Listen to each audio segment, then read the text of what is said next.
Tuning you in now to the LBX Show with your host, Brandon Wiley. Brought to you by the LBX Collective, your community to connect, engage, and inspire.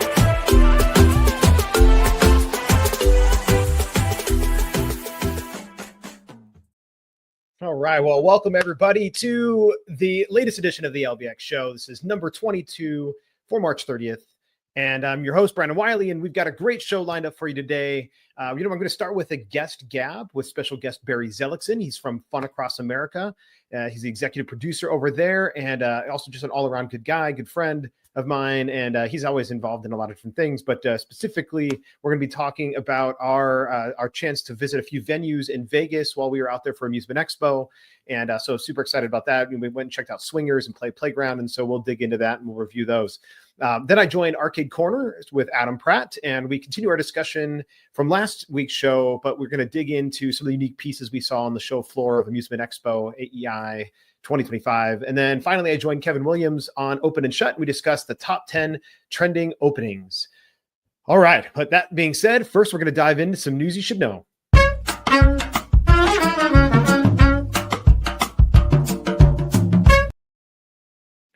All right. Well, the first thing I want to talk about with news you should know is our LBX Academy. We have this coming up here, and this is April 14th to 16th. So it's coming up in just a few weeks at Ready Karting. It's at the Colony in Dallas, Texas. We keep adding more and more great speakers. So we now have Beth Stanley. We've got Clint Novak.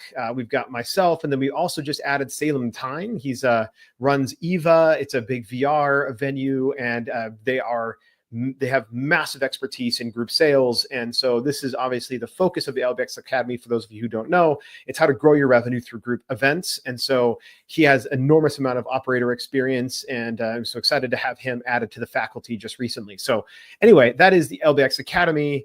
And all right, so the next thing I wanted to share here is this new place. There's a new place opened. It's called the Muni, and it's in DC. And there's, frankly, it's a golf simulator place. They also have some, augmented reality darts. So there's nothing super interesting about that. I mean, it's just a golf simulator venue, except for what they really did with the overall theming. And that's really what I wanted to call out here, is it just looks fucking awesome. So they tried to go with this mid-century municipal golf course feel. There's a massive bar as well, and you can play golf obviously, but you can also do soccer and other football stuff on the simulators, like a multi-sport simulator, but it's really themed around golf. But this is their main entrance and lobby, and then like they just have, I'm scroll down to some of these pictures, it just has a great mid-century feel to it. I mean, that's they've done a great job with all the theming and the selection of the furniture and the wallpaper, like the plaid wallpaper. I mean, it's right there. Like, I love mid-century modern architecture and that feel. And so, again, here we'll just look at, this is one of their golf bays. And this is the other thing I liked as well, is that their golf bays were really private. It's not like you just have some of these golf simulator venues, like 5-Iron Golf is actually one of those. Although they do have some more private venues, like VIP venue or areas, bays, but they're just kind of like lined up. And so here you feel much more like this is your space to be in. You can play darts while you're also doing golf. I love that they've got the bags, like holding, like all these old bags holding the clubs there on the left-hand side. So anyway, just the finishes are really well done. And, here's like this is the place we were just looking at. Look, there's like a whole lounge area behind where you could be playing golf, and like you could also be hanging out here. So obviously made for group events. Here's another one of their bays with, again, darts, and then a whole lounge area, good selection of furniture. And I just absolutely love what they did here. It really made it feel like you're right from the mid-century. So anyway, that's why I just call this out, is I thought that these guys did a really good job theming out everything. Obviously you have to have TVs in there, and you can't find like old TVs. So anyway, that is the Muni in DC. Anyway, that's what I wanted to cover here. The next thing I wanted to talk about is Space Marine VR. So those of you who are familiar with Zero Latency, the Zero Latency recently released this new version or this game called Space Marine. It was first launched in September of 2024. if you were at IAPA, you potentially had a chance to go and check this out. So I had a chance to go and play, and it was a phenomenal experience. Well, they've actually added a new version of gameplay now called their Threat Lethal. And so this is their Space Marine VR, and now there's a new level called Threat Lethal. It's still focused on group gameplay, and there's a trailer available online, and it's now rolled out to all of the Zero Latency venues. It went out on March 12th. So if you have zero latency and you don't know you have this, well, you do now. But if you don't have zero latency, definitely go and check it out. It's a phenomenal experience. And again, this is really their toughest and most competitive game mode to date. And so for those of you who are really interested in that type of gameplay, want to go check it out. But Zero Latency just keeps throwing things out there. So that's on Zero Latency front. And then we've got Qbix. So those of you are familiar with InnoWise and just their immersive enclosures, we actually talk a little bit about this. This goes into the Monkey Park in Japan. Qbix recently went in there, and we talk about that on Open and Shut with Kevin Williams later on the show. But they also just recently partnered with the Rec Room, which is Cineplex. They're the big giant leading entertainment and media company in Canada. And so they are now located, they're putting two of their venues, you can see here is actual installation, into the Rec Room in the Cineplex, basic Cinetainment installations and venues. So anyway, congrats to Qbix. If you haven't had a chance to play a Qbix arena, highly recommend it. It's a phenomenal experience, and it's great to see that they're getting out there and into other venues. All right, well, that is a little bit of news you should know. Coming up, we've got a few more great things. So here we go.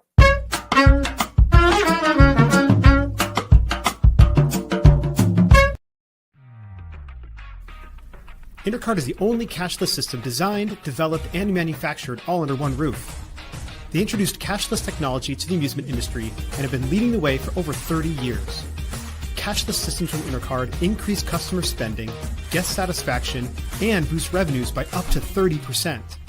Intercard is so proud to be serving the amusement industry, and if you aren't already part of their global family of customers, they hope you will become one soon.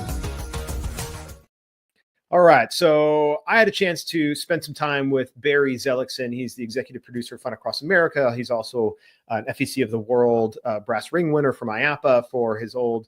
He's now sold it, but his Big Thrill Factory FEC that he had in Minnesota, and he does a bunch of other great things like making sourdough and all that other great stuff. But anyway, I had a chance to sit down with Barry, and we went to a couple of venues, as I mentioned earlier, in Vegas while we were out there. And so anyway, I just highly recommend spending some time with him, but we're going to go and do a little guest gab. And just as a reminder, he's with Fun Across America. If you're not familiar with that, you can go to funacrossamerica.com and check out all their videos that they do. They go around and they travel around and visit different venues. And so he's usually behind the camera. He's the executive producer. And so, he's so every once in a while you can see him in one of these videos, but he's very knowledgeable about all this stuff. So we had a great conversation.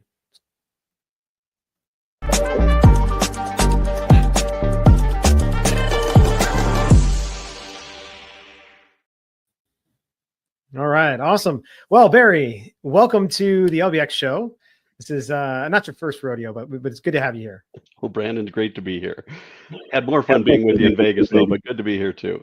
Yeah, no, that was awesome. That was so much fun going around and checking out a couple of different places. We went to Playground, and then we went to Swingers, and yeah, we'll take a look at some videos. But just in general, though, what was your impression of Amusement Expo? And we'll get into the things in general. Like how did you enjoy your time at Amusement Expo? I really enjoyed it. I mean, and again, as I mentioned when we talked, that's my first Amusement Expo I actually walked the floor on. I've been there to speak a couple of times, but never to actually walk the floor. And it was just great. I think the key difference, obviously, from somebody to go to like IAP or something like that, is just the time you have with people, the one-on-one time, and the networking was really well done. And like I said, even stepping into Foundations for a bit, I mean, it was a huge crowd. So I mean, who they had going in. So I mean, it's just a lot of positive energy at the event. So I was very happy that I was able to get there and spend some time. And then, of course, being able to break away in the evening to go check out these places was the key highlight. Yeah, absolutely. So the first place we visited was Playground, and this was we should have done is had some pictures of like. Actually, I might have a picture here somewhere, but a picture of like where it was in the Luxor, because We did not find it easily. No, it was, and I think I would say that overall on both these locations, to be fair, I mean, they do not do any justice to trying to help these operations, be successful. I mean, they were both very challenging to find, not easy to locate. I mean, to be fair, I guess when we did ask or find someone to ask, they at least pointed us in the right direction. But especially Playground, that signage was, there just wasn't signage to find it. No. I mean, so we walked up, and this is the, like, when you think, okay, well, you dummies, you didn't notice it. Actually, what's interesting is, like, we came in on an elevator from the first floor up to the second floor, which there was no signage on the first floor at all of this, that the second floor even existed inside the Luxor. But we come in off the elevators, we like walk right past it because it's on our right behind us, actually. So it wasn't until we walked through the whole top floor, we're coming back around, like, where is this place? We finally saw this big giant play.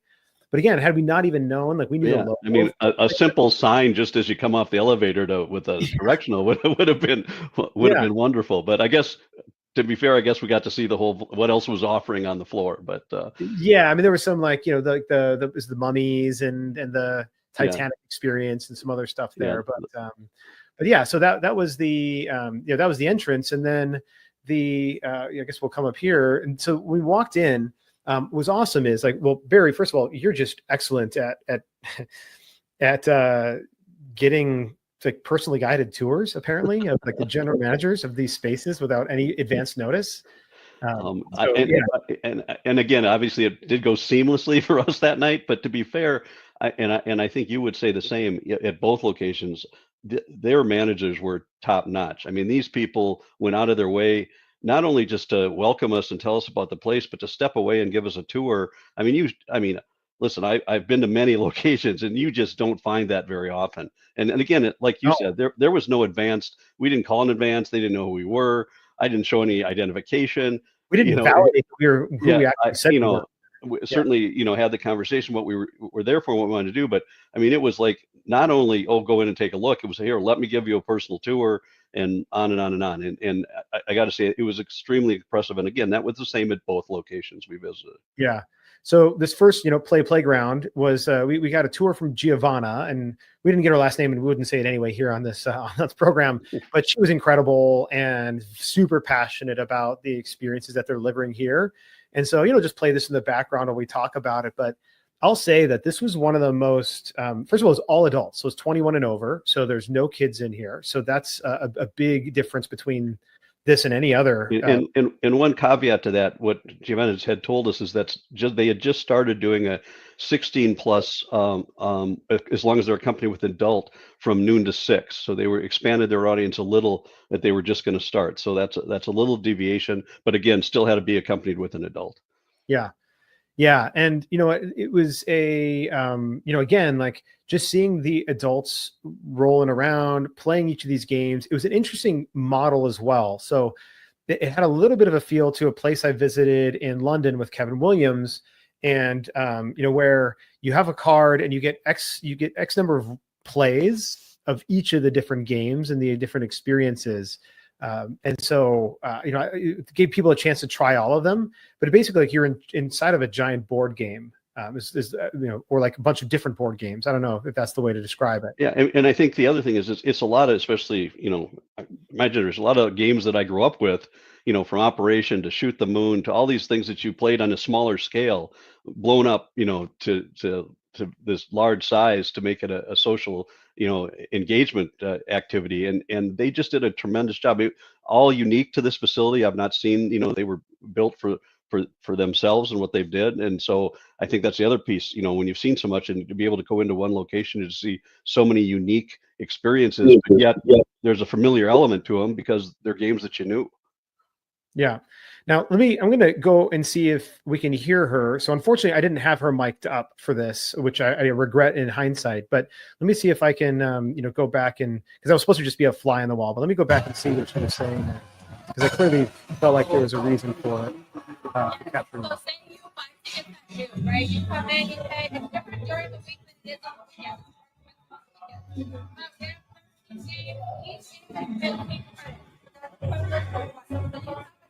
It's like everything.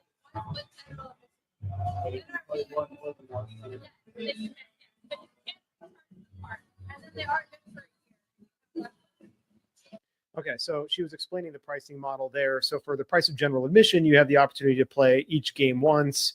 And then what I thought was interesting is you can recharge the card. And if you don't use it, you can come back and you can continue to use it. So it's not like one and done. It's a little bit like a game card you would have at an arcade. Yeah, and again, same with their bar set up and just every place to engage and sit as a group and in games on the tables. It was just really well done from a social interactive environment. Yeah. We didn't get a chance to actually try the cocktails. This was one of the most infuriating little things. Yeah, skip that one. But anyway, I thought what was interesting too about Play, like everything that they developed was custom. So they created all of their own products versus using something out of the box and like rebranding it or whatever. So all of their games were custom developed, which is probably what drives up. Merchandise store was all branded merchandise and stuff that was relevant and like I said, just really well done. Yeah, this is awesome. So this was playground, and this, I don't know if this is like looks like a maybe dinner or something or food, but that was definitely unused compared to the actual bar there. But right. So that's playground. And then after playing playground, we walked over. It was we could actually get there from the from the actual Luxor over to the. And we're trying to remember. Was it Mandalay Bay? Is that where? Yeah, I think. Yeah, so we went into Mandalay Bay. We went to Swingers, and so Swingers was it's a mini golf venue, but I'd say it's a little bit more than that. So, what was your first, overall? What was your impression of Swingers as we were walking in? And again, say the same thing just to be fair to them. I mean, that their manager and their staff was tremendous. I mean, the same experience we had at Playground. I mean, I don't know, maybe because of all the attractions in Vegas, they step up to that level, but they were just amazing with the time they gave us. And again, here we had time to sit down and food, so they allowed us in and all this experience. For two guys who just walked in and say, let's see the place. So first rate there, but also, they obviously spent a lot of money, as you know, on this location, but it is. I would go and hang there. It was the experience and I hate to use the quote vibe that they created there was amazing. I could just sit there, eat, drink, and watch the activities without even engaging, even though all the theme courses, everything were amazing and I'm sure really fun to play. But it was you could just, like I said, it was such an inviting environment. It was great to be there. Yeah, absolutely. The food was.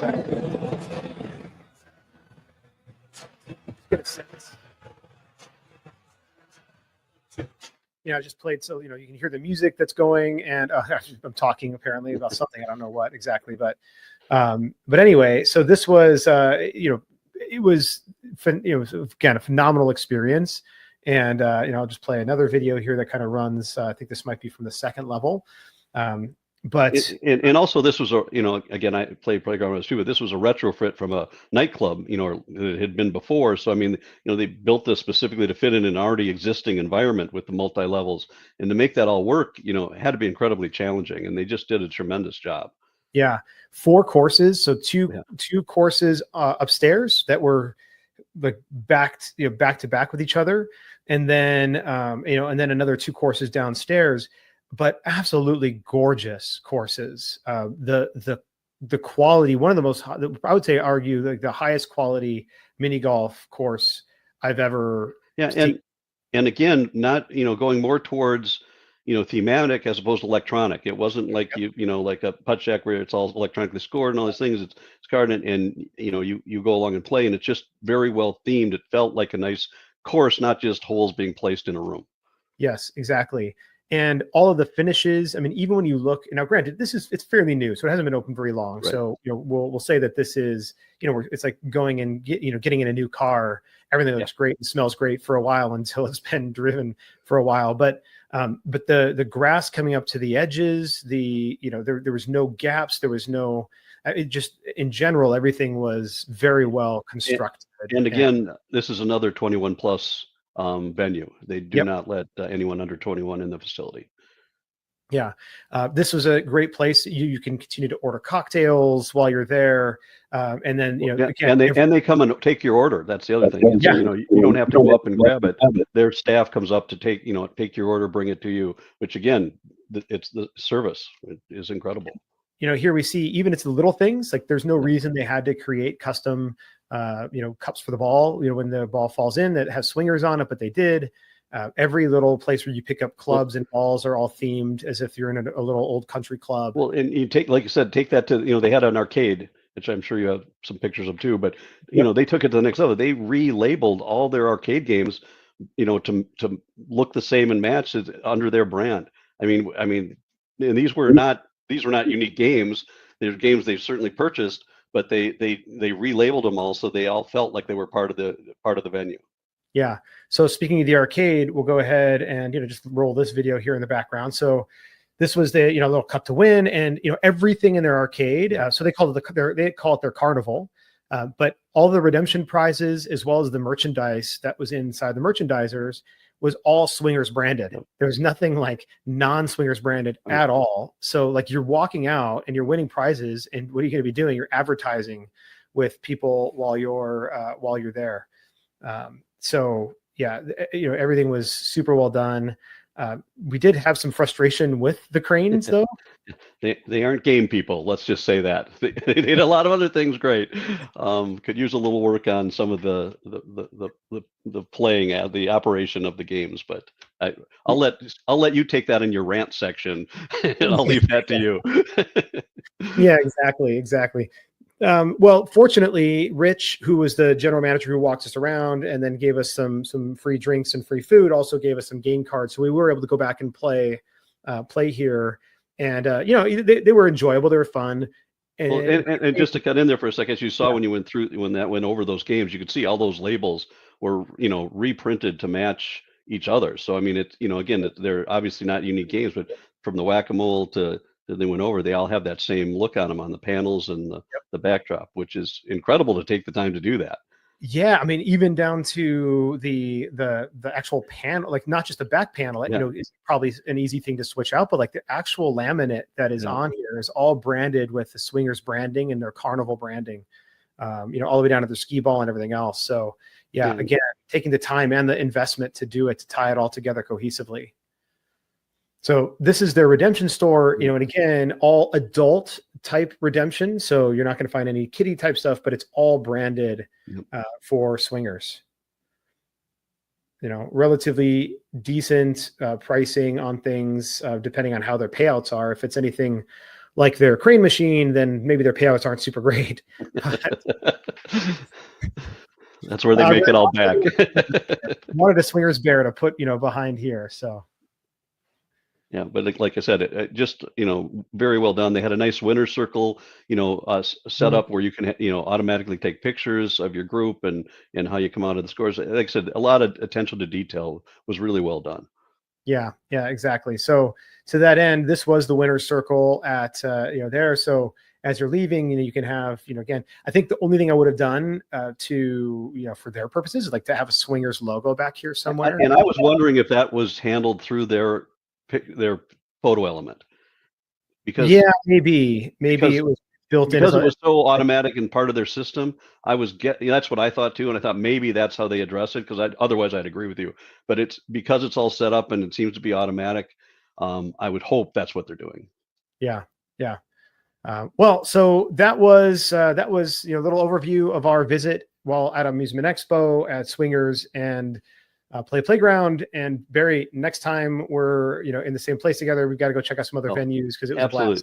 a blast. It was a great time, and maybe we'll even get a chance to do it in advance so we can be a little more direct on where we're headed. But it worked out great. It was just a tremendous evening, so appreciate being able to do that. Yeah, awesome. Well, looking forward to the next time you're on the LBX show, and we'll see you around next time. Perfect. Have a great day.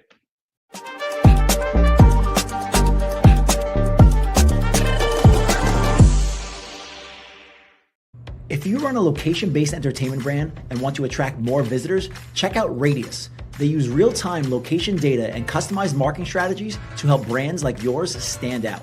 Radius can boost your foot traffic and build a loyal customer base. Plus, They're offering a complimentary local market analysis to show you exactly how they can help you grow. Curious? Visit radius.co and ask about your free market analysis. That's RAYDIUS.co.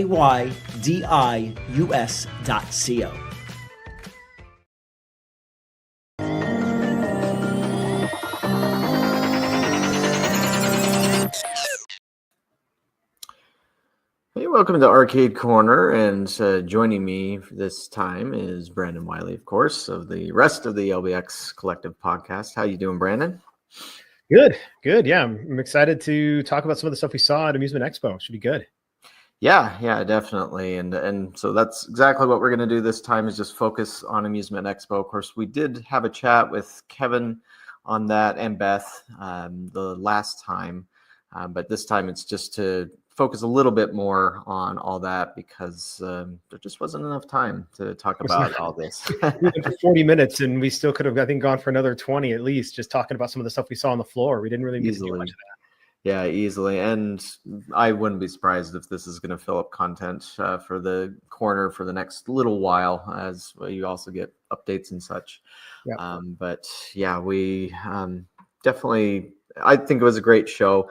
I mean, I was a little shocked to see that the numbers were slightly under where 2024 was by about 200 visitors, because it didn't feel like that. Both days felt busy, and I think we discussed this in the other podcast.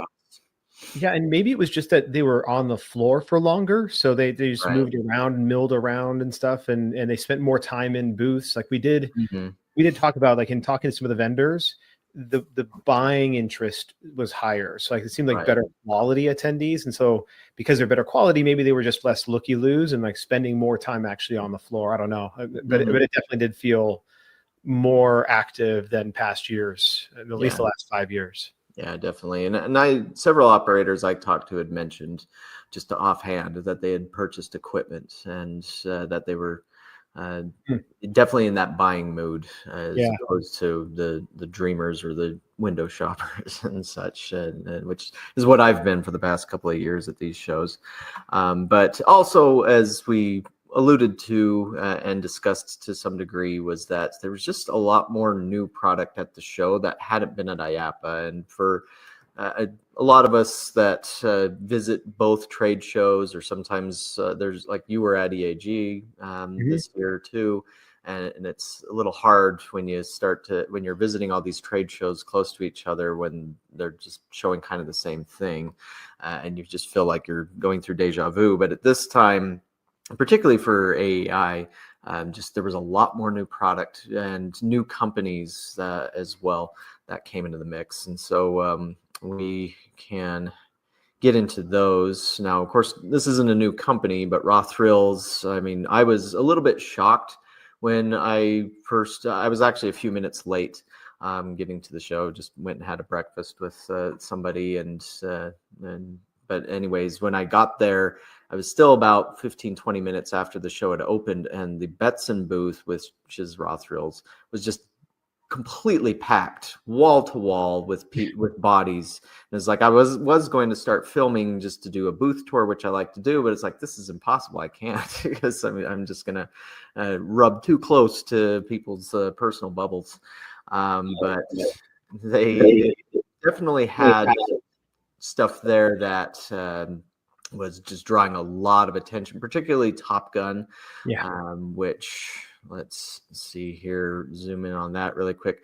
The cabinet is based on the Fast and Furious arcade cabinet. I did have one commenter making a good point that it would be really cool to have something even more unique, like a super deluxe cabinet that is, say, like a cockpit where you actually have a roof over your head. I found out, talking to George Petro, that the guy who designed the Blazing Angels arcade cabinet had actually designed the Top Gun one as well.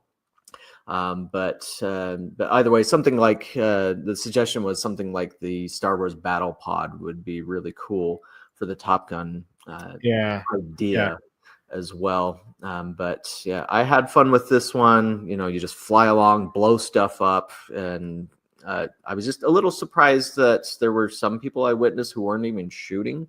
at all. But I mean, I guess to some degree I could understand, because sometimes there were targets on the screen where it wasn't obvious to me that they were enemies. Oh, yeah. I mean, it actually, I didn't start shooting until, I mean, it took only about 20 seconds, right? So Right. it wasn't like that far into the game, but I Right. was, collecting the coins and that kind of stuff. But then I didn't, or, not collecting coins, but collecting the missiles. Right. And I didn't realize, oh yeah, I could be shooting all of this stuff that's down Mhm. below. And it wasn't super clear that, that some of that stuff was shootable, I guess. But, you Right. could Right. blow up and destroy anything you wanted.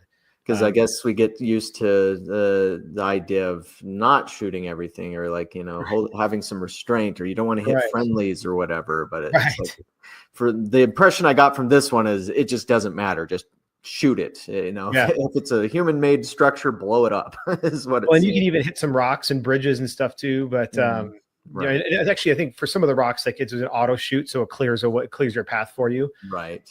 The one bit of feedback that I was given enough times that they actually mentioned it to me offhand. Somebody at Betson was that for left-handers, it would be really interesting to have the joystick maybe in the middle, and Right. a throttle, and potentially a throttle on either side that Mhm. could be used for somebody with left hand versus right hand. So it didn't really matter. So it'd make it an ambidextrous cabinet, because Right. I mean, when you think about the fact that you're really controlling the majority of your flight with the right hand, depending on how people are with their left hand or their right hand, if they're left-handed, could make it more difficult. So that was one change that I don't know if the change was going to be made, but anyway, it was something that was brought up. Now that was good. Yeah, and that would be more realistic too, because as far as I mean, I've never been a fighter pilot or sat inside of a cockpit, but I think that they do have it central, Yeah. as opposed to there, and like, really, you don't need to have your hand on the throttle all the time. You have it there just because maybe it feels cool or something, but it's like, as I long was as basically throttled up the whole time anyway. So it didn't, the throttle isn't what mattered. It was where the joystick was. And like, if you're left-handed, you have to reach all the way across your body to do it, or try to use your right hand. Right. And then I discovered early on when I started operating is that there are some people who play fighting games like that. They cross their hands. They call it dragon style, but I can't imagine doing dragon style on the on Top Gun would be very comfortable out of everything. But overall, it was one of the standout games of the show. And just with some little tweaks and polishing, additional polish, because I know from talking to the Rothrill staff that they had already done a lot. One thing that surprised me is that they apparently tested it to play kind of like Blazing Angels, where it was off rails, where you could just fly around essentially an arena, but apparently people just got lost and it wasn't very fun. So they made it more like a racing game in a sense. To that degree. And that wasn't the only new piece that they had. I have this low quality GIF here, animated GIF that shows the Wizard of Oz as well, which is essentially the Monopoly roll and go concept, but it will vend cards. Now, somebody at Rothrills had mentioned that they were looking at doing a version without cards, because I know there are some operators that are not really into that. But the cards are a way that are supposed to drive more play, and can also earn more tickets for players, because you can turn them into the location and get more tickets for that. But obviously it'll be up to each location what it is that they offer. But 2 new games from Rothrills at their booth, and then joining all their other stuff, including a new update to Minecraft Dungeons Arcade Series 4. Lots of cool things to see there that kept them busy. Got anything to add on them? Yeah, I mean, I think it's timely having Wizard of Oz as IP and for machine here. I would have been probably better to do Wicked, but I'm sure the IP costs on that are significantly exponentially different at this point. So the Wizard of Oz will suffice. It's recognizable enough. The question would just be: is it recognizable enough for the younger audience who are used to seeing Wicked everywhere? Right. And yeah, that must be that licensing cost. It's gotta be, right? It's gotta be the licensing. But at the very least, the game cabinet, the way that it looks, especially with that sphere in the middle, is just really nice looking. And just that's enticing to want to go and roll it a bunch of times, and so it wouldn't be. It's not asking much to just swipe the card and roll the giant orb. So, yeah. Let's see. I'm kind of trying to keep it, I guess, a little more alphabetized here. We got Alan 1, and that's a place where we had also met, was over at their booth where they had debuted Soda Slam, which with IAPA, Baytech had introduced Icee Slush Rush. And so I had to explain to several people, Slush Rush is actually based on an indie-made arcade game by DSM Arcade called Perfect Pour. And Perfect Pour is available. It's been out there for a short time. But Icee Slush Rush was inspired by Perfect Pour's gameplay, which was just filling up the glasses as fast as you could. And then DSM Arcade and Alan 1 got together and they created Soda Slam as a way to kind of create a response to Icee. So it's kind of funny that you have these things kind of colliding there. Soda Slam, completely different cabinet. One thing is that the taps are very different between the two games. The Icee Slush Rush taps are huge. But also you have to pull them back quite a ways. I was surprised that they have to go back that far. Yeah, it's like, I think you were saying like feels like 80% of the way it's not doing anything. And so it's like the final 20% is when it finally starts to pour. And then you have to almost like release it, like move your arm all the way back before you can even move to the next one. And yeah, to move at any level of speed, it's really tough with the Icee. Right. But the Slush Rush, but I really love the paddle action on this. It was really easy to get a hang of. Mm-hmm.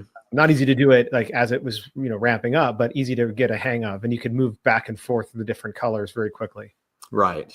Yeah, because they were just so much more responsive. I like the tubes too, because like as you're pulling down on it, it looks like it's filling it up with liquid. And then they also had a Missile Command at the booth there, although Missile Command, it was still very, very early. There wasn't much change to the software from the console version, but I've been doing some consultancy with Alan 1, and I can guarantee that it's going to change quite a bit from what was seen at the show to make it a little bit more in line with the original Missile Command while also keeping certain things fresh and new. But it was enjoyable though. Obviously, I enjoyed the original game, but it was definitely enjoyable. Sure. And that was another surprise too, is Alan 1 was the only ones at the show that decided to bring along some actual classics. So like they had Joust, they had Missile Command, they had Asteroids, because they have a facility here in Utah that has, I would guess, 400 game cabinets, and they're all classics. And so they just pulled from their collection there. It's called The Hangar, and I have a video of it on my YouTube channel, but it's super, super impressive. It took me like 30 minutes to just weave through the rows. But I mean, they have some super, super rare stuff, like the cockpit version of Missile Command, of which only like 25 exist or something. Gosh. Like that. So, but anyways, they're definitely, this was their biggest booth that they had ever done up to this point. It was bigger than their IAPA booth. And so they're definitely growing in an up and coming player, as we mentioned, one of the new players in the industry. That's nice to see some new blood there. And yeah, I mean, even starting to diverge from their Atari partnership. Right? Yeah. So, this Soda Slam was a surprise for me when I came up to the Alan 1 booth and I saw that. I was like, oh, this seems like a divergence from where their focus has been on really trying to remake or recharge, so to speak, the Atari games. Right.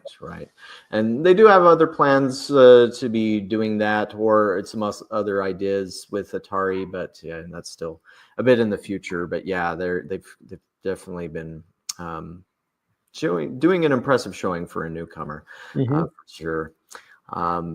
And I guess our next one isn't super new, but they're always bringing new product, as they're very adept at importing things. And our Amusement Source International, run by Corey Haynes, who many people in the industry should know. And they had brought the Super Drill by Ace Amusement. They had several new Redemption products. including a vacuum crane called Super Vac. But one interesting thing that they also had at their booth was they had some European-made games from Kainoa SE, including the Coliseum Nova, which was the VR foosball.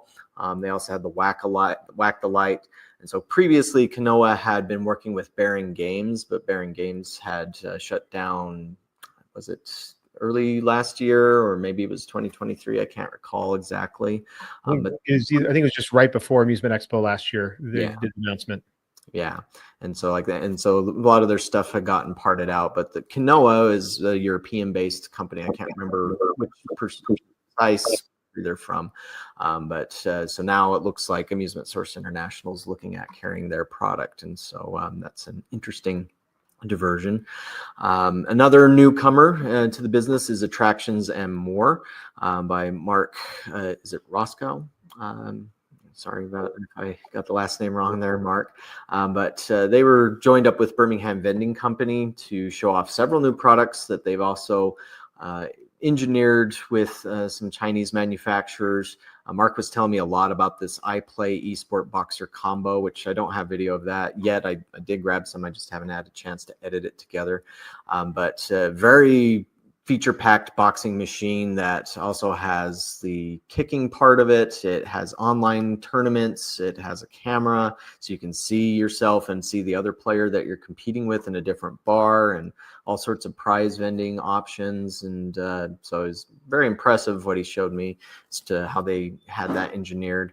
And they even have imported a Ultraman, which is not very well known. I was talking with Saki of Raw Thrills, and she was born and raised in Japan. And when I told her about this, she was a little surprised. She's like, "Does anybody know what Ultraman is here in the States?" But I mean, I certainly have just heard about it through the internet and memes and such. But I mean, I played the game and I was surprised with it, how good it was, or how well polished it was for a water gun game, kind of like Iceman and such. And so yeah, the responsiveness on the water hitting the screen is really good. Yeah, and then the graphics are very high quality. It has several elements to it that you would expect to find in games that come out of Japan.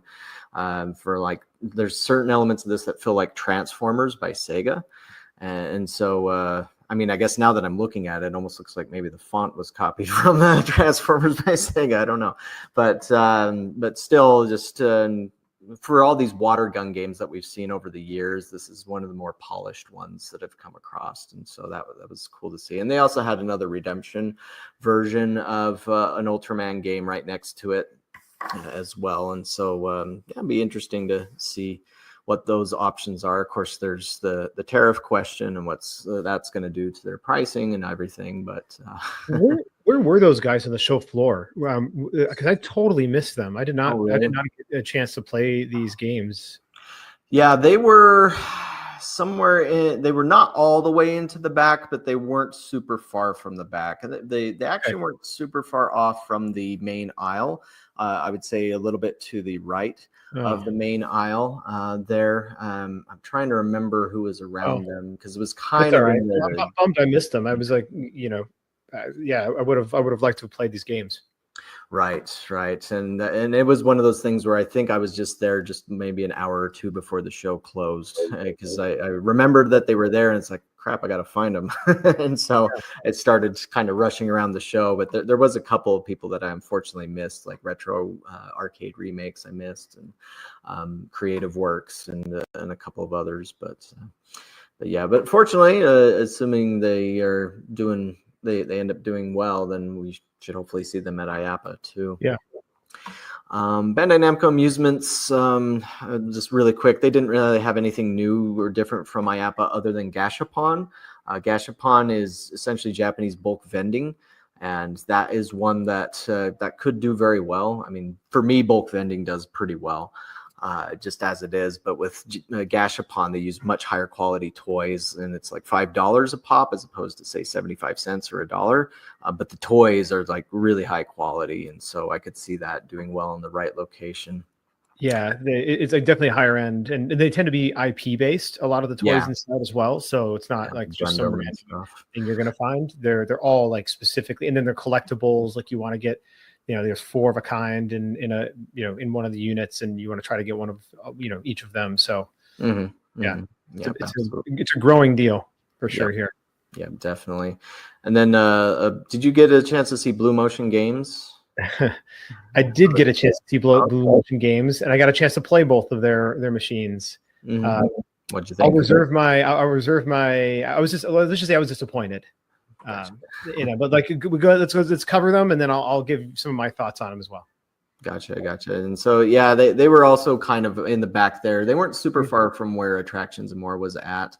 They were also close to Papa Shot, the new Papa Shot Elite, which they've added Ryan Craven's. A lot of people will know Ryan Craven's name in the mix of things. But Blue Motion, the one thing that really surprised me is because I saw renders of their games previously, and the impression was that they were like the size of a coin pusher. But when I got there, it was like, holy crap, this thing's like 13 feet tall. And so it's like it was almost like meeting somebody who you've only heard their voice on the radio, and what your impressions are totally different in person. And so it's kind of like that with Blue Motion Games. But they had Cannonball Jam, and I think you've got a photo of that here. Yeah, here I'll throw that up here. This is the Cannonball Jam. Which you shoot actual softballs at the screen, and I guess the gameplay could also be described kind of like the Ultraman or the Iceman sort of thing, where it's just waves of enemies coming at you and such. But it has actual balls. I'd say soft balls, not ping pong balls, that are hitting the screen, and so it's providing that force feedback. And then, of course, like you said, just the imposing size of this machine. I think it's 100-inch screen there. And then they have something that's a little bit like this one. The Cannonball Jam is more for redemption play. Then the Desert Strike is more video game based, and that one this is kind of, think of Triotech's Super Blaster, but just for this one game. And so I was hoping that there would be a little bit more content to it, because there's only 2 levels on it. I mean, they did seem to go on for a little while there. I also felt that the graphics on Cannonball Jam were a lot better than Desert Chase's. And I don't know if that's just because of the vibrant color that Cannonball Jam has to appeal to kids, whereas Desert Chase is seeming to try and fit more with a Mad Max thing, but also just like some of the elements of the graphics on Desert Chase seem to be a little aged, like maybe PS2, PS3 sort of levels, designs on certain enemies and such, as opposed to something more modern. But the motion effects looked like they were pretty good on that, and the guns seemed pretty solid. I didn't get a chance to sit down and play it, but you said you did, so. Yeah, I actually played it a couple of times, because I wanted, and I actually sat in different seats and used different guns, because I wanted to see, because my first experience was actually not very good, and part of that was that I think I was sitting in the yellow seat, with the yellow gun, and for the first time, and the aiming was off. So I mean, wasn't calibrated. I played a few games, but the aiming was off, and so I would shoot, and you see like the yellow over here, and then I'd move over here, and then the yellow would be over here. Ooh. Right? So like it just wasn't. I mean, I had to I was basically just kind of moving my gun around now, just trying to get things at the end of the day, and I moved from seat to seat and ran into the same problem in every seat. So I don't know if it's because of some of the lighting in the venue, or if it's some other systemic issue. But it really was a frustrating gameplay for me. The only other thing I'll say about this one is that people were getting up and now granted, we're at a trade show, right? Nobody spent any money. They're on free play. Sure. But it did go on for a long time, and people just left. Like they were done. And again, maybe getting frustrated with the gameplay experience, but they were leaving in the middle of the game. But other elements, you're right. The gun was solid. The motion was really good. I like the wind and some of the other effects that you have there. But the gameplay's got to be solid, and it wasn't. Right. Something for them to polish up. How was the calibration on Cannonball? So the calibration in Cannonball was solid. And part of it is like, you're hitting the actual balls. Like at the same time, you can see see a little bit here. I can zoom in. So the ricochets from the balls, because they are soft, they're a little bit hard, like a squishy hard rubber. And the ricochet, and you can see it dinging up already, the stuff. And there was some already marks and stuff you can see through the glass on the screen. So I think that's going to be a problem for sure that they're going to have to solve. But I'll say, the graphics were much better. The only frustrating thing about Cannonball Jam was how long it took to kill one of their just regular, not even their boss, like just one of their regular ones. I had to probably hit it with 10 balls before it finally went away. And if I'm the only one playing and there's not four players, I would die very quickly because I had to hold it on a person. Wasn't a person, but on a character for a good 5 to 8, 10 balls before it would go away. So that was, you weren't moving fast enough, right? Like from player to player. Right. From enemy to enemy.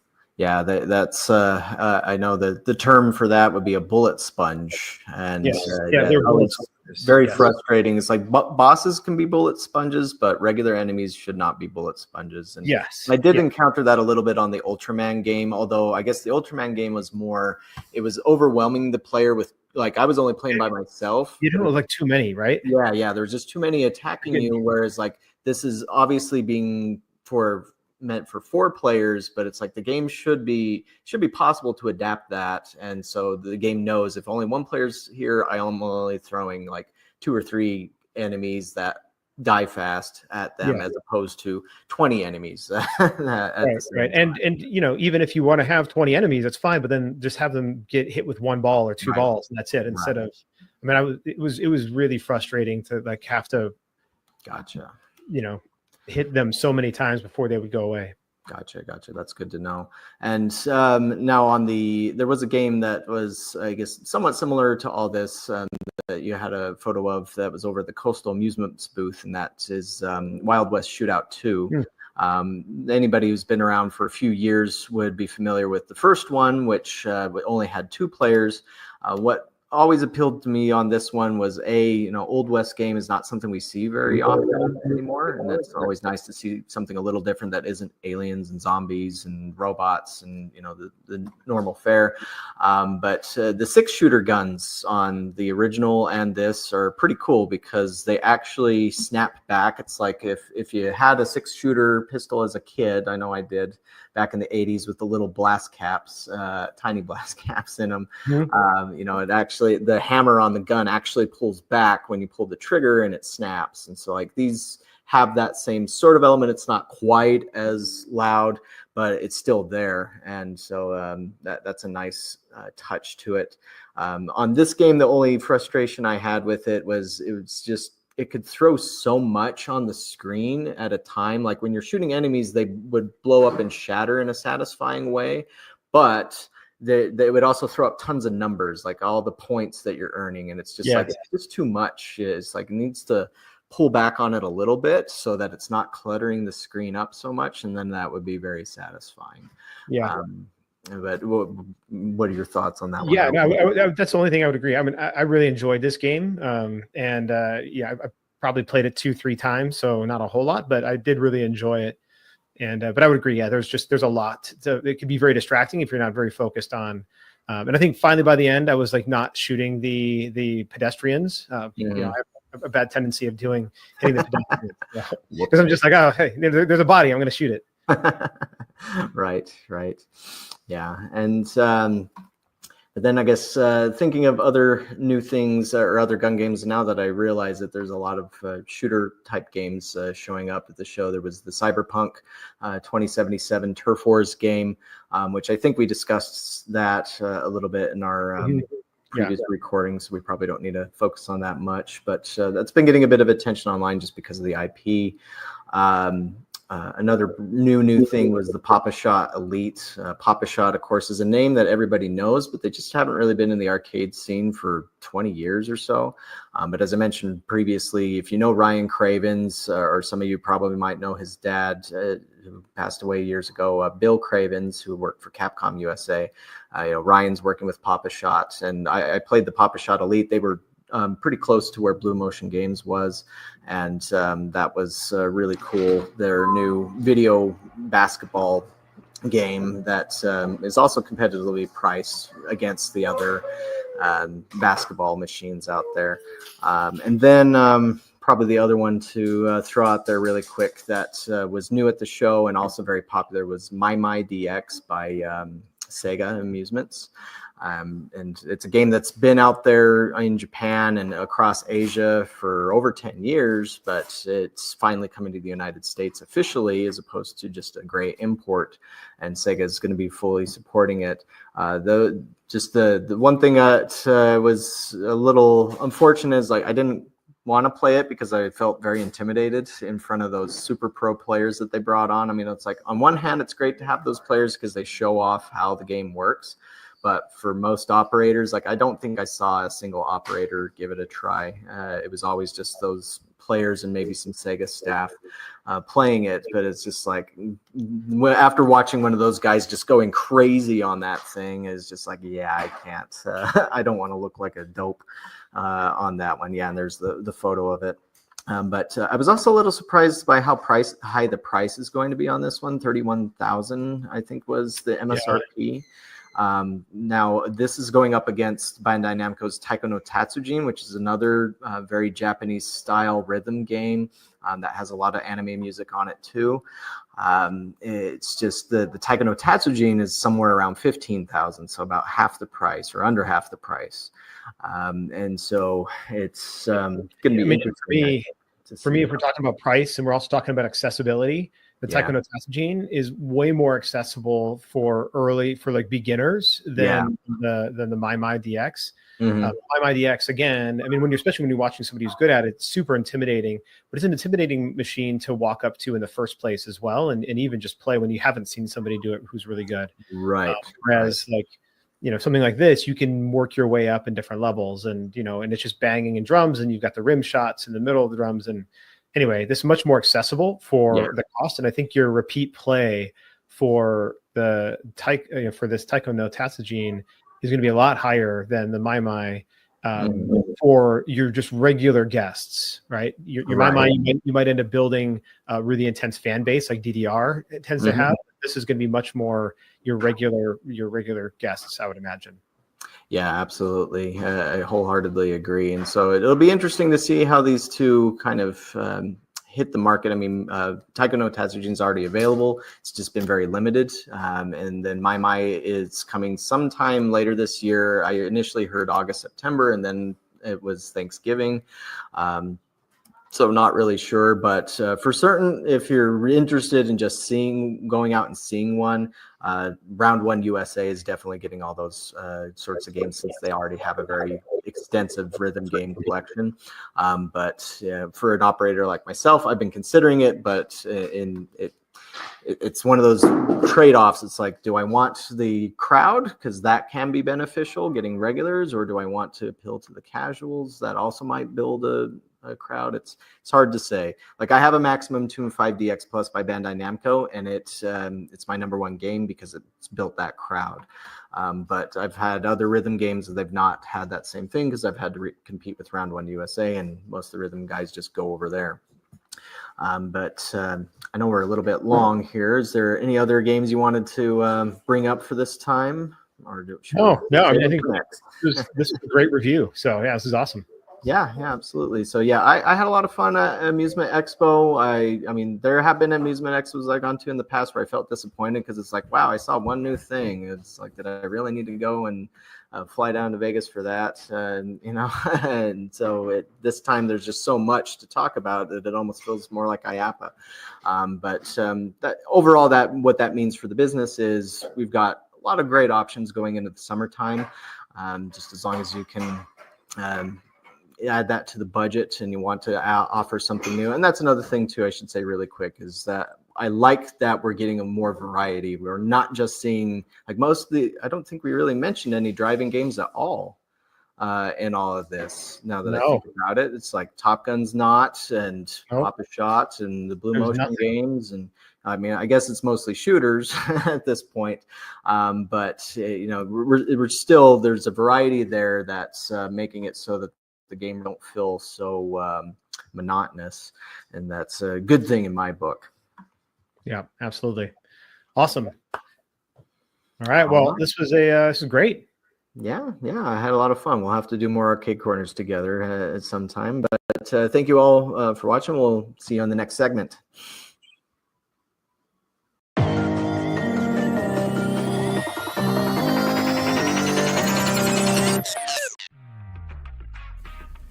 Intercard is the only cashless system designed, developed, and manufactured all under one roof. They introduced cashless technology to the amusement industry and have been leading the way for over 30 years. Cashless systems from Intercard increase customer spending, guest satisfaction, and boost revenues by up to 30%. Intercard is so proud to be serving the amusement industry, and if you aren't already part of their global family of customers, they hope you will become one soon.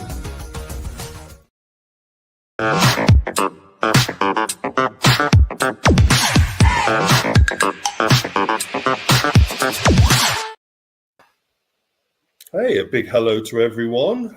Good to see you, Brandon. I hope everything is okay. It is a rundown of not as many as last week, but still quite a few new openings, and we will jump straight into them. I think, you know, for those that are new to this, stop the video at the right point while you're watching it, but we're going to zip through at some speed. And the first ones that we'd like to talk about is our friends at EVA, well known for their what I like to call their esports arena VR experiences, but I'm sure they call it in a different area. They have quite a few venues out there. They have about 40 installations. Not all of them are permanent, but this particular one in Germany is a permanent installation, brand new one. And it is dedicated both as an esports environment, a large free roaming arena, as well as some F&B for audiences to watch the experiences going on. And that's pretty common now with the esports environments that we're seeing developed outside of location-based entertainment, that they're incorporating an F&B and audience engagement. They're going for the stadia approach. Yeah, I mean, even to the point where if you're watching here, I'll just share my screen real quick. But you've got you've even got announcers that are there. There we go. So some announcer, it'll cycle through, but just show some gameplay there. But yeah, you've got the announcers in the arena, and then you've got your F&B in your bar. So yeah, the big crowd environment. So definitely an esports feel to it for sure.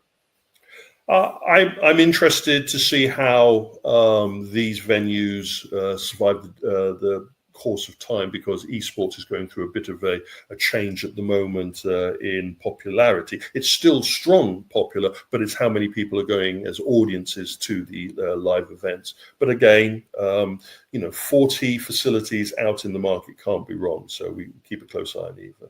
Wow. Yeah, I know. There are more than 40 discovery zones too. So anyway.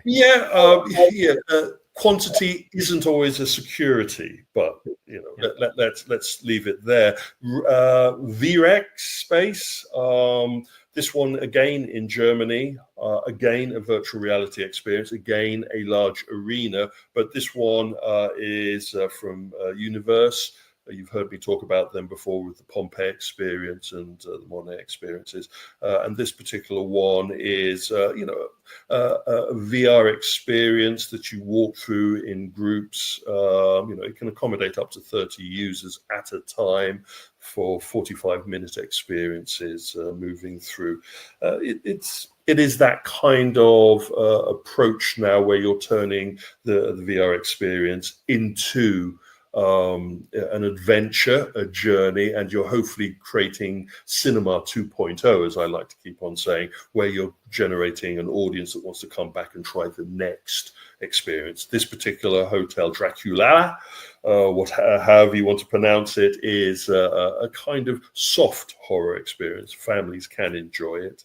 I'm interested in the video that they use in this particular one. People are putting on Oculus Meta Quest 3s when the facility itself is running HTCs. I don't know what the reason is for that.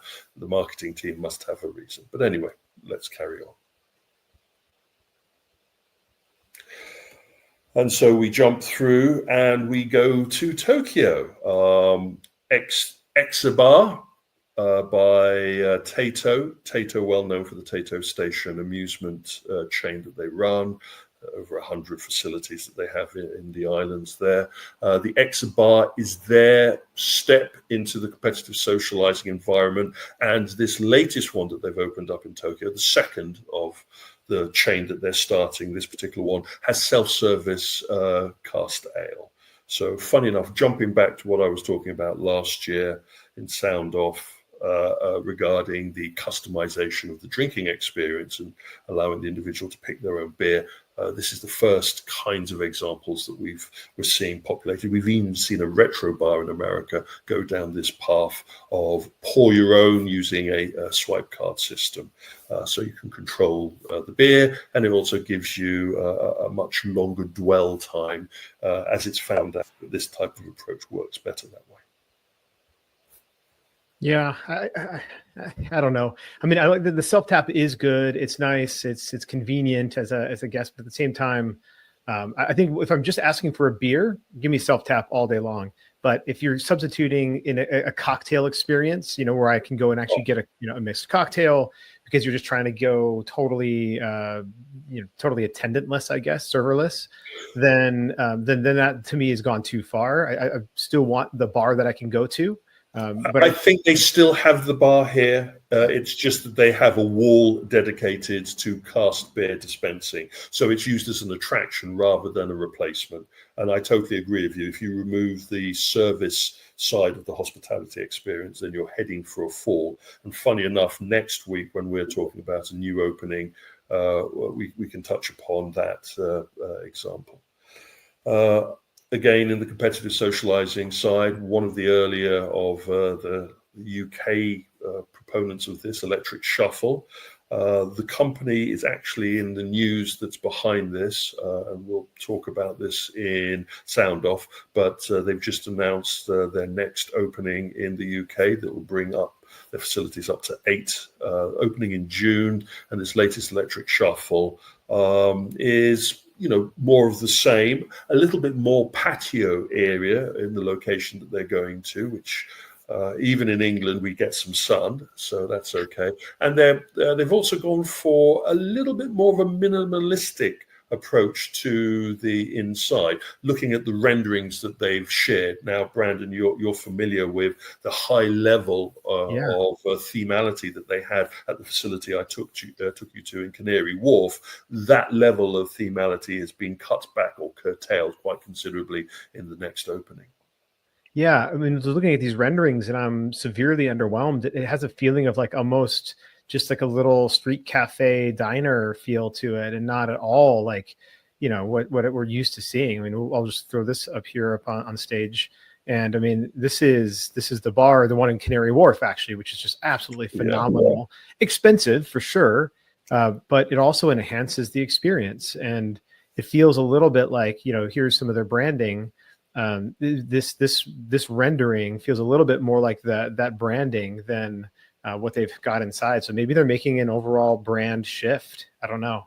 We got information regarding what's happening with their rollout plans. They've also had some restructuring internally, and I think the accountants have jumped straight in with both feet to try and come up with a price model that works regarding the fit out of their facility. It's one of those things about these kinds of chain operations. The first flagship sites are wedding cakes, and the last of the operation are usually cupcakes. But again, we need to see how this London facility bears up when it throws its doors open in June. As we've been saying in the last Open and Shut, how we were beginning to see the copycats. Someone corrected me in how I should use the terminology here. These copycat facilities are popping up, and we see. What were you seeing before? Pardon? What were you saying before? Oh, I was dancing around calling them direct copies. I was okay. All right. Got it. being my usual Disney political self and Okay. trying No, to they're avoid. copies. And the individual that I was speaking to just said, "Call a spade a spade." Yeah. And after he got off the floor, I had to agree with him. The issues with pucks here, French again, Paris opening. This is the second pucks that's opened. We've talked about the previous one before, and this latest one from the pictures that we have of the facility looks exactly like one of the London Bridge electric shuffle facilities. The big difference here with pucks is that they're not using gamified tables. They're using just conventional tables, and they're focusing heavily on the live music and the cocktails components of their bar. I think that they will find that competitive socializing is more about the entertainment than it is just about the ambience. But hey, this is Gay Parry, and I'm willing to be proven wrong on that one. I think this is the case where obviously electric shuffle is their is their own, but they could have worked with a conductor for supercharged shuffle or Shuffly or somebody like that. Even Shuffly would have been okay to add a little bit of immersion to it and not have to go full blown. But anyway, I'm just surprised they went with the standard shuffleboard here. I think they are going to find it's not going to be as popular. In competitive socializing, the explosion that we're seeing at the moment, we see two types of companies. We see companies that are hospitality-led, either they're restaurateurs or bar companies that are jumping in, or we see new companies starting up that have a mixture of hospitality, technology, and games. The ones from one side spend more time making beautiful bars and cocktail menus. The other side look at the gamification. I believe that competitive socializing has to live equally in both worlds, and depending too much on one or the other will mean that you'll become a cropper or a victim. And we will see that, I'm sure, in the next couple of months of who's standing still, dependent on their audience, obviously. Another trend that we're seeing quite heavily is the sports or active entertainment competitive socializing venues, the ones using projection screens and ball launching systems or golf systems tracking the motion of the balls. And we see a brand new entrant, not such a brand new entrant, brand new to the US market, Tarkos Sports. They have about 36 facilities in Taiwan that are really aimed at the active sports. These are batting cage kinds of approach. Hardly any gamification, any competitive socializing to their gamified batting cage experiences. But recently, we've been beginning to see in Taiwan these sites adding secondary and tertiary entertainment elements to them, and even looking at a little bit of F&B. Well, surprise, surprise, we have the first one open up in surprise, surprise, Texas, in Houston, 20,000 square, and going into funny enough, a former retail space, a convenience store, and this baseball facility has 10 cages lined up, launching the ball at the player. It is the traditional batting cage launching system with a little bit of gamification. Not a lot of screen usage here.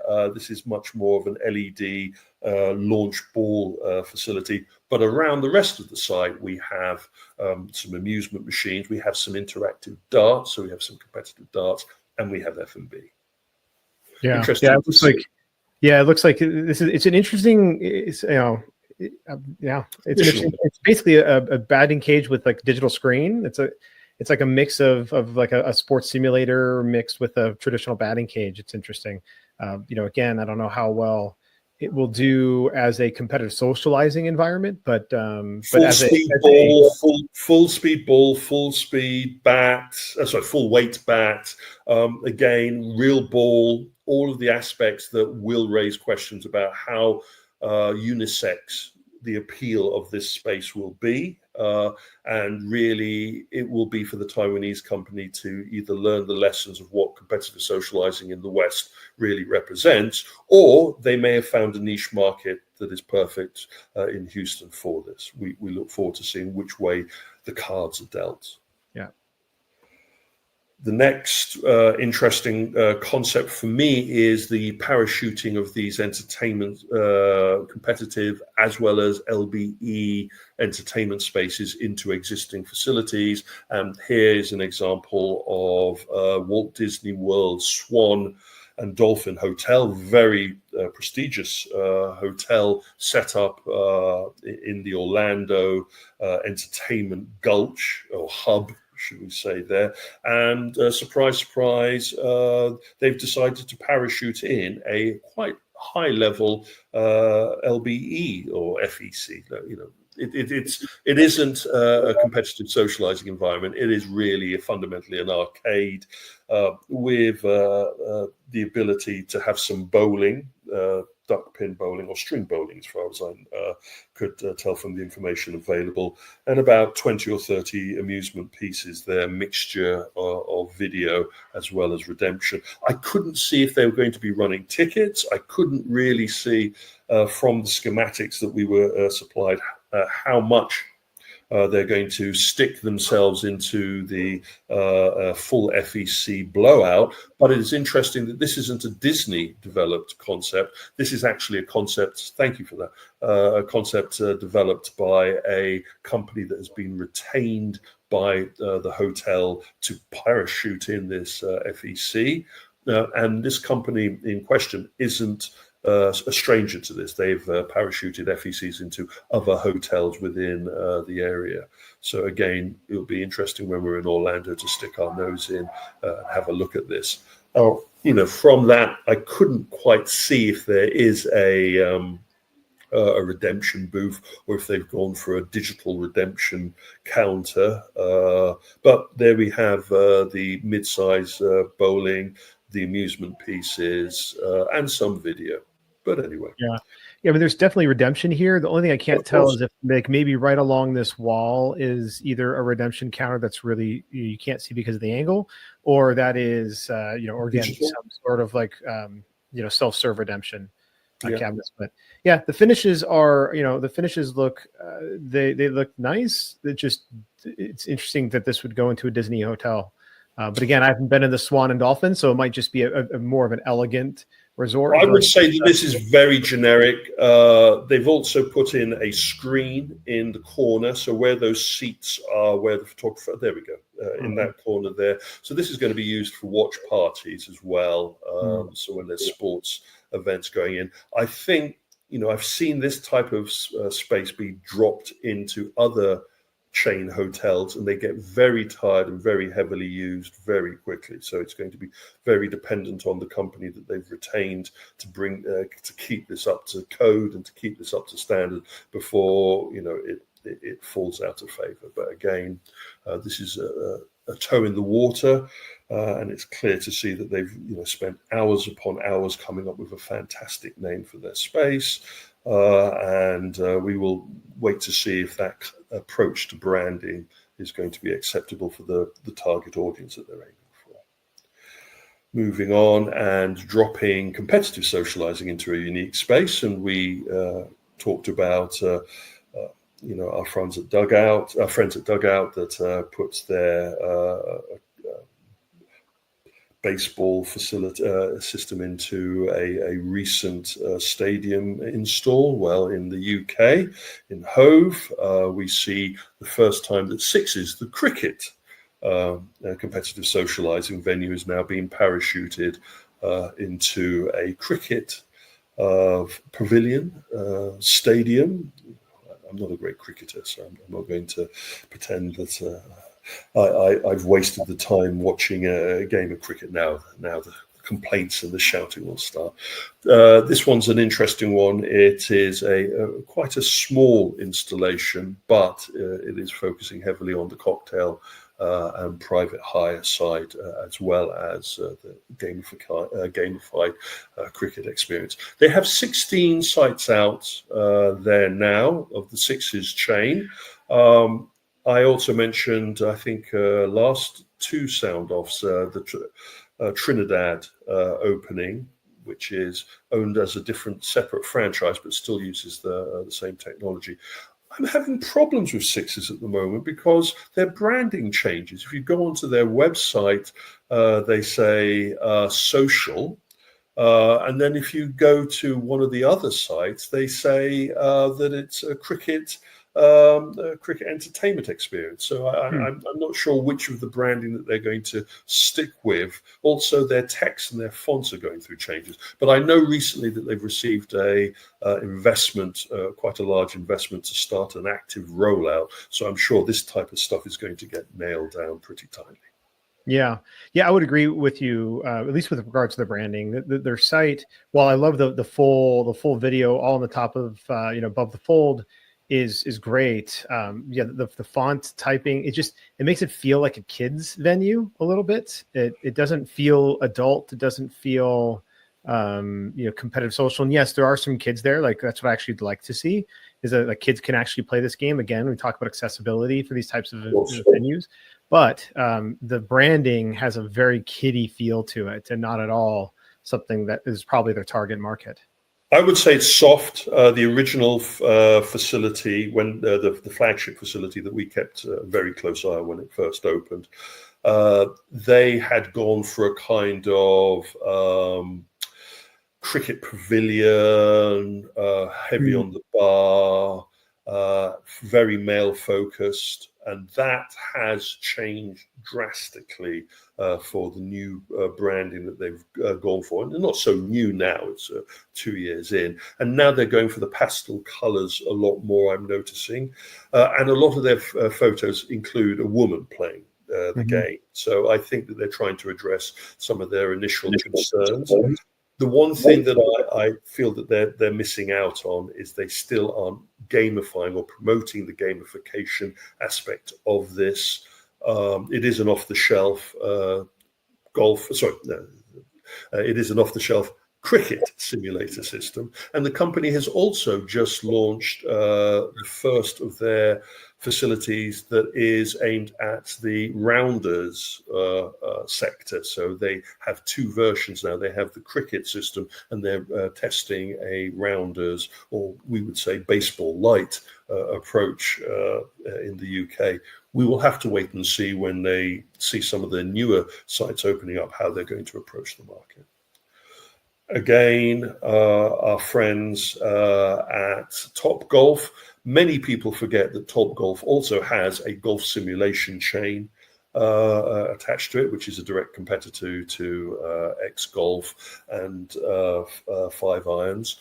And would be surprised to know that there's over 117 of these of these venues dotted across North America, large multi-play sites with 10 bays, and even small ones with only 2 or 3 bays. This latest one that's going into a casino in California, again, is an example of the parachuting in a competitive socializing component into an existing site. And then jumping on and talking about our friends at 5-irons. 5-irons has entered India, like Dave & Buster's and some of the other companies that we've been touching about. This diaspora is a very important, affluent sector to look at towards entertainment. They are no stranger to location-based entertainment facilities out there. Anyone that's listened to my previous commentaries will know about Smash. That even attempted to try and come into North America. So we are looking forward to seeing how this franchise owner is going to roll out. And they're talking about quite a considerable number of 5-iron facilities opening up soon after this flagship's venue. Yeah, this is interesting. I mean, given I would have questioned at their stage of development them moving into a market like India at at this earlier stage, but given their franchising model, it makes sense. I mean, if there's a franchisor or franchisee who understands that understands that market, understands the food, the F&B differences that need to be deployed there as well, et cetera. then that makes sense to go franchise, for them to expand into this market. Otherwise, if it were corporate owned operated, it feels like a little too soon to try to reach out in India. They've jumped straight into the franchise model straight away. Last year, they attended a number of the franchise conventions, and they've already managed to find a franchisee that's going to roll out a number of these. I think they were talking about 40 facilities in Florida alone. Their franchisee was going to be purporting. They picked up one in for New York, and now they picked up one in India. I wouldn't be surprised if they're going to announce one for Europe very soon. Yep. And then winding down, really, and we have another example of parachuting in your entertainment into an existing facility. Monkey Park in Japan, very well known, very Japanese, what I would call an attraction park, attraction resort. This particular one has a dedicated section of its area set aside for standalone attractions that can be added to their mix. And they have done a deal with Innerwise, our friends with Qbix, not Qbox, sorry for the typo. The guys are going to beat me up over that one.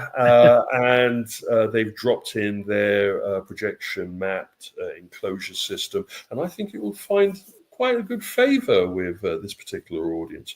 I look forward to speak to the guys after they've beaten me up and hear how this is doing, because it's just thrown its doors open already.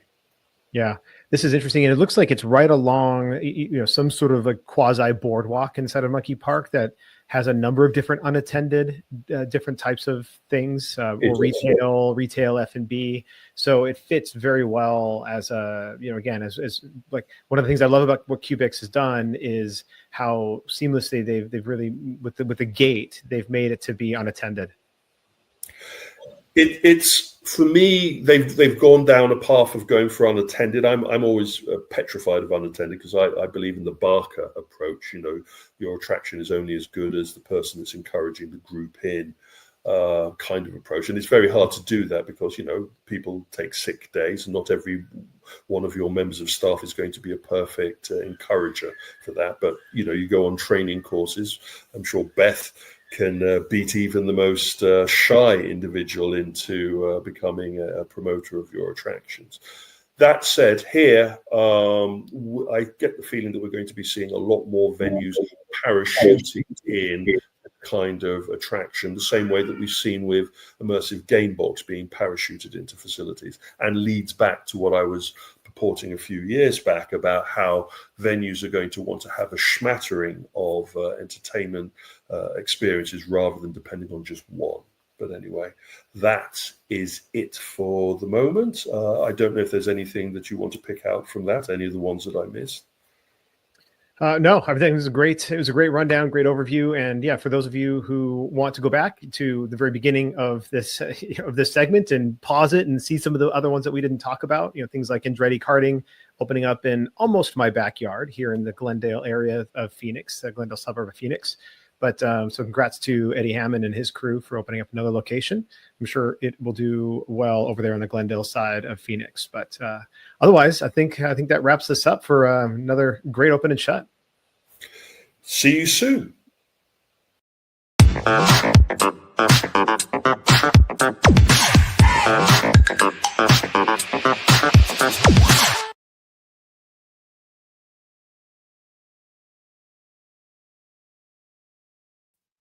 All right. Well, I'm unmuted now.